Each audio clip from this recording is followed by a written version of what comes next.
Que va-t-il se passer dans votre vie financière dans le futur proche? Sous futur proche, j'entends ce que vous entendez sous futur proche. Puisque c'est vous qui regardez le tirage, je vous suggère de penser à votre temporalité et on va regarder tout ce que vous avez besoin de savoir sur l'évolution prochaine et sur ce que vous pourriez faire pour améliorer la situation.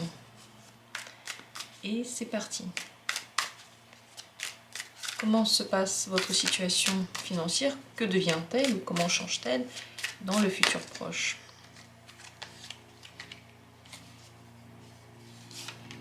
Premier tirage.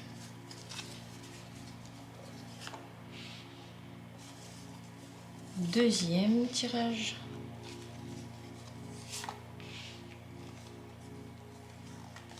Et troisième tirage. Je vais faire 3 possibilités. Vous pouvez dès maintenant faire votre choix. Prenez au hasard, vous cassez pas trop la tête. Surtout, plus vous prenez la décision de façon désinvolte, comme si la question n'était pas si importante, plus vous êtes proche de votre état détendu et ouvert à tout, et donc plus proche aussi de votre véritable énergie. Si vous avez du mal à choisir, posez la question avec l'intention d'avoir la vérité, la réponse la plus vraie, et vous allez la recevoir. Si vous avez besoin de temps, prenez le temps, regardez les cartes, mettez cette vidéo en pause. De mon côté, je vais tout de suite commencer avec la première possibilité. Et dans la description, vous trouvez toujours les minutes pour chacune d'elles. Que se passe-t-il dans votre vie financière dans le futur proche? Premier tirage. Le 7 d'épée et le jugement. Vous allez vous rendre compte que la manière dont vous avez peut-être appréhendé le thème ou ce que vous avez fait dernièrement par rapport aux finances ne correspond pas au résultat final que vous attendez. Donc il y aura une redirection, une prise de conscience par rapport à certaines erreurs qui ont été faites. Ces erreurs n'ont rien à voir avec une faute que vous avez. Ne vous méprenez pas, je ne parle pas du tout de ça. Ce que je veux dire par là, c'est que vous pouvez corriger un petit peu le tir pour plus correspondre à votre but final. Parce que parfois on fait des choses, des actions, juste dans le temps, mais lorsqu'on devient conscient de ces actions, on se rend compte que ça ne correspond pas forcément à ce qu'on souhaite.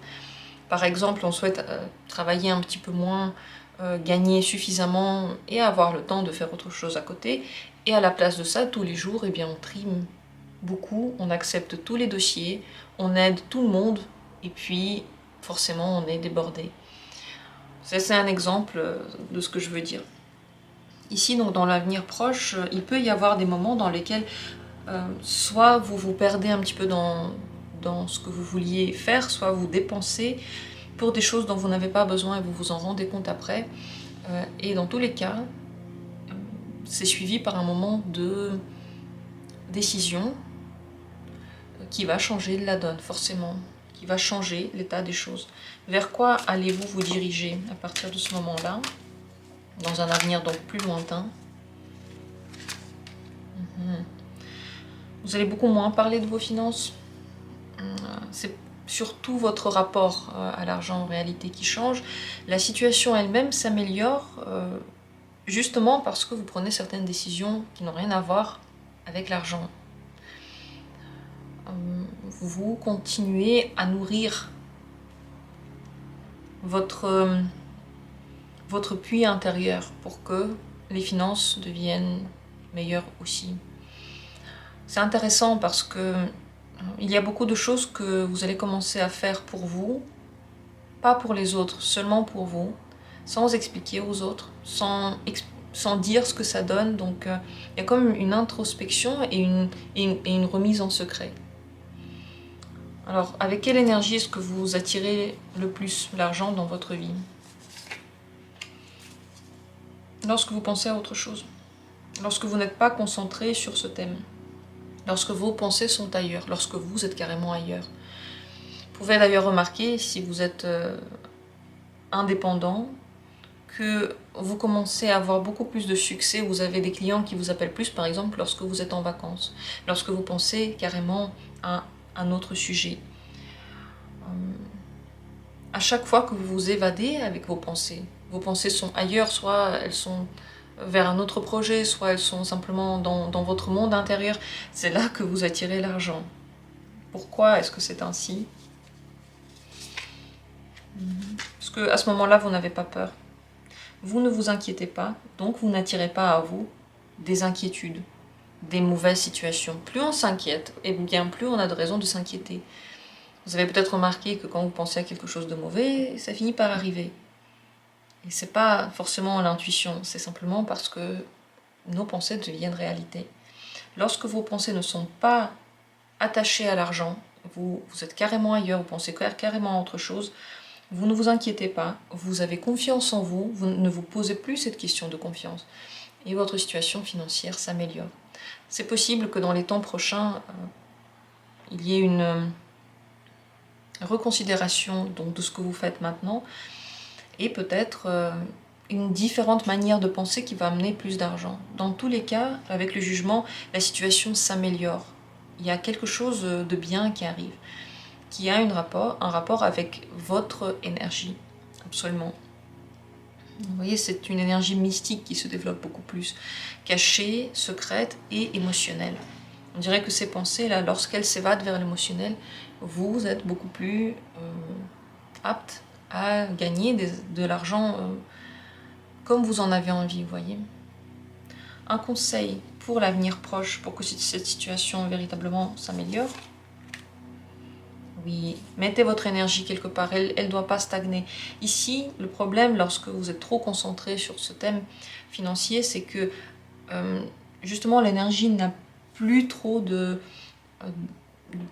flux, vous voyez ce que je veux dire? Donc lorsque vous bougez, surtout lorsque vous partez en voyage, ou en vacances, en week-end, ou lorsque vous allez juste vous promener, à tous ces moments-là, votre énergie commence à être beaucoup plus fluide, elle vole, elle est rapide, et ça vous aide à améliorer votre situation financière. Donc le conseil maintenant, c'est de ne pas vous prendre la tête, même quand il y a des problèmes.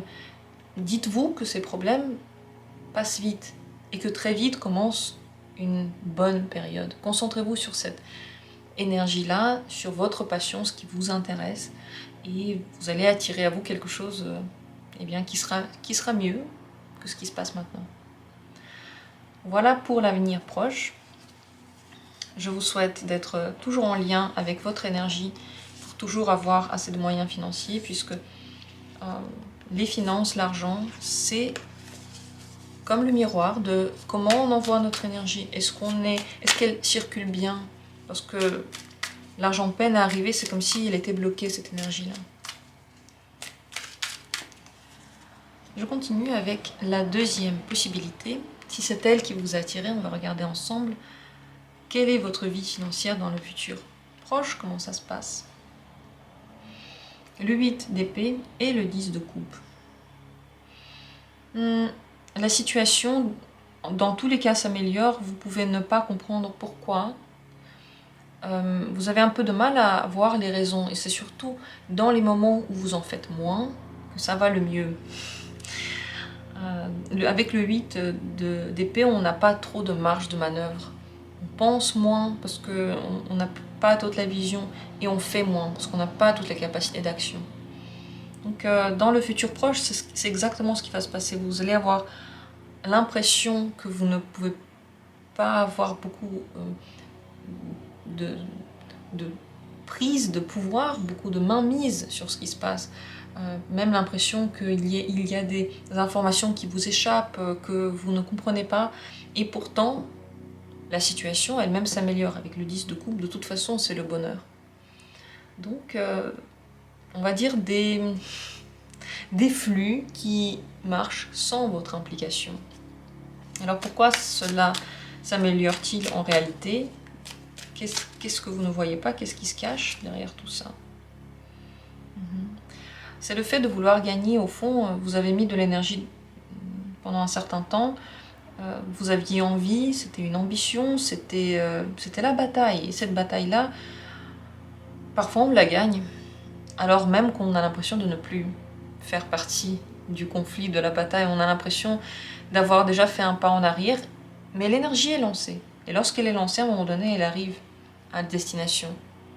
Comme, je sais pas, on pousse l'eau d'un côté de l'étang, on ne voit pas ce qui se passe de l'autre côté, mais de l'autre côté, ça fait des vagues.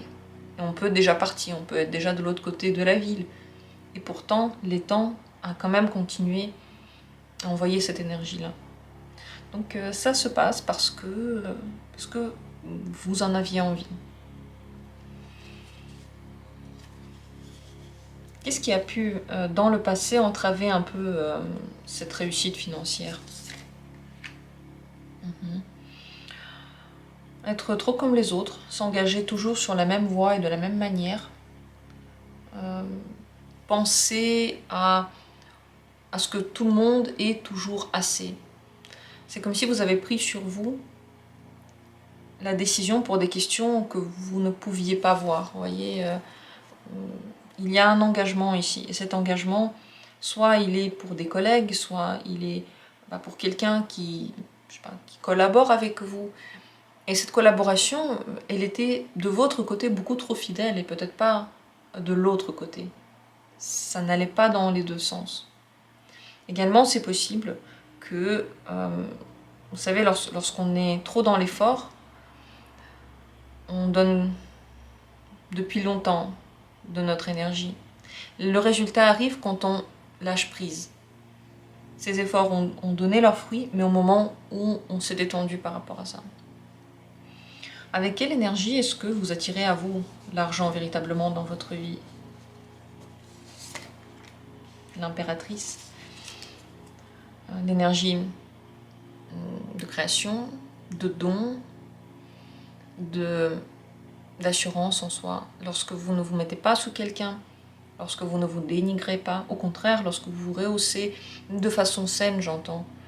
Lorsque vous vous montrez, vous n'avez pas peur de vous montrer, lorsque vous voulez que les gens voient que vous pouvez créer quelque chose. Mais pas lorsque vous êtes forcément dans une grande bataille. Ce que je peux dire ici, c'est que vous allez avoir une amélioration de la situation financière, mais que cette amélioration pourrait être 10, 20 fois plus grande. L'amélioration que vous allez avoir maintenant est due à l'énergie plutôt masculine. La bataille, le 5 de bâton, c'est avoir forcé. Vous avez donné de votre énergie et maintenant ça va donner des résultats. L'impératrice, c'est tout autre chose, une toute autre histoire. Le don, il est beaucoup plus doux. On n'entre pas dans une situation d'énergie conflictuelle. Et on laisse les choses venir à soi. Donc on ne va pas chercher le client, on laisse venir le client. Donc ça c'est un exemple juste pour que vous compreniez ce que je veux dire. Donc certes, si vous suivez la voie de l'impératrice, les améliorations pourraient être bien différentes, bien meilleures et aussi plus satisfaisantes sur le long terme. En ce moment, ce sont des petites améliorations, ce sont des mineures, mais la majeure montre bien, c'est pas le bout de vos capacités, et loin de là. C'est comme si, oui, vous avez réussi avec cette force d'atteindre quelque chose, mais la véritable énergie n'est toujours pas dévoilée, et c'est comme si vous ramassez quand même des miettes, même s'il y a des améliorations. Quel est le conseil maintenant pour vous, pour l'avenir proche, par rapport à la situation financière? Cavalier de bâton, foncez, mettez en place les projets auxquels vous avez pensé, proposez des choses, soyez... n'ayez pas peur de proposer des choses auxquelles vous n'avez pas encore trop réfléchi, soyez dans l'instant. Trop réfléchir ici vous met comme dans une situation d'inefficacité. Vous ne remettez plus en perspective ce qui pourrait être fait. Vous le gardez pour vous, vous ruminez pour vous, et ce n'est pas suffisant pour le mettre en place. Donc faites, bougez, dépensez cet argent pour quelque chose qui vous plaît. Il faut que l'argent que vous gagnez ait un sens pour vous, pas juste pour l'argent, mais pour pouvoir le dépenser dans une passionnante entreprise pour vous, quelque chose qui vraiment vous brûle, pas que pour les autres et que pour le bien-être des autres, aussi pour soi. Voilà ce qu'on peut dire sur ce tirage. Si vous avez des questions, n'hésitez pas à les poser. De mon côté, je vous remercie d'avoir participé. Et je passe à la suite. La troisième possibilité, si c'est elle qui vous intéresse, on regarde comment se passe votre vie financière dans le futur proche. Le 5 de coupe et le roi de denier. Vous n'êtes pas très content. Et pourtant la situation est très très bonne. Avec le roi de denier, on voit que financièrement ça va bien. Vous avez des possibilités de développement, vous pouvez même investir quelque chose. Vous êtes très stable sur vos pieds. La situation est superbe, mais quelque chose fait que vous n'êtes pas content de ça émotionnellement. Soit parce que vous vouliez plus, soit parce que vous vous rendez compte que tout ça, tout ce bonheur matériel, il est comme vide. Il est là, mais rien n'est rempli. C'est comme si on avait eu et puis on n'avait rien eu du tout. D'où vient la déception? D'où vient la déception là que vous avez? Vous êtes sur vos gardes, vous résistez à quelque chose, vous avez peut-être l'impression que des gens sont contre vous, que vous auriez pu avoir plus. Vous vous battez pour quelque chose. Ouais. Vous battez carrément pour plus. Plus de prestige, de reconnaissance, plus d'argent ou plus de chance dans le gain d'argent. Et peut-être que vos efforts n'ont pas été égaux à ce que vous avez reçu. Et pourtant, vous voyez dans l'avenir proche, le roi de denier, c'est quand même une carte plus grande, plus forte, plus puissante que le 9 de denier. Pourtant, vous avez en réalité plus que ce que vous ne pensez. Mais on dirait que pas de la bonne façon. Vous auriez peut-être aimé que ce soit plus joli, que ce soit plus visible, que ça vous donne une autre sensation. Oui. Donc on peut dire que dans le futur proche, ça se passe bien, mais que le problème n'est pas dans les finances. Il est au niveau de l'intérieur et de l'émotion. Qu'est-ce qui vous manque là-dedans? Ce sera jamais assez, il vous manque tout. Le 7 de coupe, vous vous attendez à carrément autre chose, beaucoup plus. Dans vos rêves se passe un autre scénario de la vie. Et peut-être, encore une fois, que vous avez besoin d'autre chose pour avoir la sensation d'avoir assez. Ouais. Vous avez en réalité besoin de fonds et d'argent pour mettre en place quelque chose. Pas juste pour que ce soit là, mais vous devez l'investir, jouer avec l'argent. Pas jouer dans des jeux, pas du tout, c'est pas ça que je veux dire. Jouer, ça veut dire l'avoir, le réinvestir, réfléchir à ce qu'on peut en faire. Faire circuler les fonds. Et même si c'est peu d'argent, je ne parle pas forcément de personnes là qui sont très très très riches. Non. Mais vous aurez la sensation d'avoir assez lorsque vous saurez le donner, lorsqu'il va circuler, il va faire des allers-retours, lorsque vous allez apprendre à le placer, vous pouvez lire des livres dessus, regarder comment ça se passe. Le problème, c'est que juste le garder ne vous donnera jamais satisfaction. Et ici, on voit qu'il y a des rêves très très grands, mais que en restant statique avec ces fonds-là, si vous ne les utilisez pas pour quelque chose comme un entrepreneur, vous avez toujours l'impression que c'est rien, il n'y a rien. Avec quelle énergie est-ce que vous attirez dans votre vie les moyens financiers? Votre travail, avec la tempérance, mais un travail équilibré, premièrement avec votre vie personnelle. Donc, lorsque vous travaillez trop, vous n'attirez pas l'argent. Lorsque vous travaillez trop peu, non plus. Il faut que ce soit un temps juste bien, juste entre les deux. Et vous devez ressentir à quel moment c'est bien pour vous. Ce n'est pas les autres, ni les études qui devraient le dire, ni les employeurs. Ça devrait être vous qui le sentez. Avec la tempérance, il faut trouver son propre équilibre.